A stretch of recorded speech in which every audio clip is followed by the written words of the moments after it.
I appreciate it, but I already printed a copy when I registered, Nicholas said cheerfully. Which is essentially the core issue we seem to have.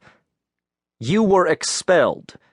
While most of your memories of the HCP were obscured, that part should have remained very clear. I remember it so well I even recalled your name, didn't I? No, you were very clear, and I am under no misimpressions. I understand perfectly that I have been expelled. From the HCP. The weight Nicholas put on his final words left no doubt at their implication. Lander and the HCP go hand in hand, Dean Blaine replied. We welcome back those who merely fail out of the program. However, being expelled carries the understanding that you are no longer welcome on campus. You'd think so, but our lawyers were able to find a surprising amount of precedent suggesting that not to be the case. Nicholas paused while Diane returned with the plate of crab cakes, still steaming slightly and looking positively delectable. Once she was gone, he continued. While grades at Lander can hinder one's progression in the HCP, it seems that's a one-way street. Leaving the HCP, situation regardless, is not in itself reason for the college to bar a student from regular classes. You're not the only one with lawyers, Dean Blaine said stiffly. And let me assure you, the ones we keep are good enough to make it a much cheaper and easier solution to just change schools. Sadly, my heart is set on Lander, Nicholas shot back. And the fact of the matter is that I can make a stronger case for staying than you can for me leaving.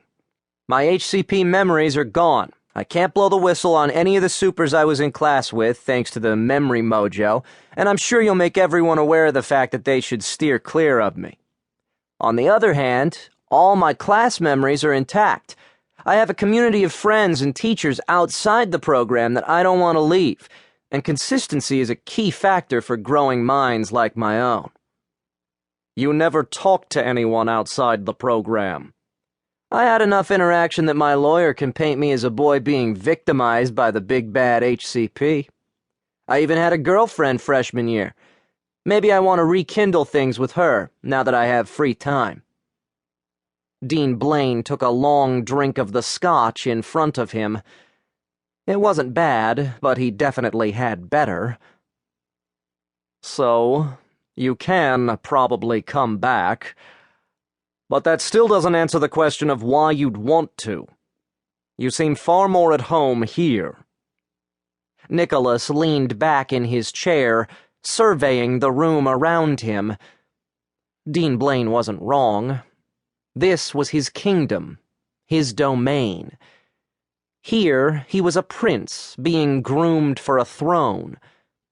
Here he was someone special, with or without his ability. His hand twitched again, breaking his concentration. My reasons are largely my own, Dean Blaine. I'll tell you this much, though. HCP or not, Lander is far from boring.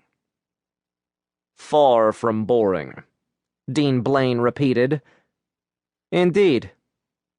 Nicholas glanced away to spear a chunk of the crab cakes cooling on his plate, and, in doing so, he missed the instantaneous flash of a smile that lighted upon Dean Blaine's face, then vanished just as quickly. Which just went to show. A moment's distraction can make even the most skilled manipulator miss the clues that he is being played. Vince coughed roughly, a few flecks of spit and blood splattering onto the ground. They were quickly absorbed by the thick layer of dust that coated everything in this awful place. He pressed his hands into the dirt and pulled himself to his feet. A few blinks cleared more of the damned dust from his eyes, and he was ready to go again. The sun gleamed off George's metallic form, a tactic he'd